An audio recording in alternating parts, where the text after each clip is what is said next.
Good morning বন্ধুরা। আমি আজকে রান্না শুরু করতে করতে তোমাদের ভিডিও শুরু করলাম। ঠিক আছে, আমি সকালবেলায় চাটা কেটে এখন রান্না হাফ হয়ে গেছে, ভাত হয়ে গেছে, ডালও হয়ে গেছে। আজকে আমি মাছের মাথা দিয়ে মুগ ডাল করবো আর উস্তে আলু ভাজা করবো। তো চলো তোমাদের সঙ্গে আমি শেয়ার করছি।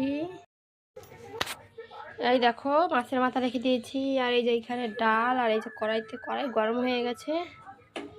এখন আমি কড়াইতে দিয়ে দেবো। ঠিক আছে, অতিরিক্ত গরম হয়ে গেছে, আর আমি তো এগুলো ভয় পাই এমনিতেও।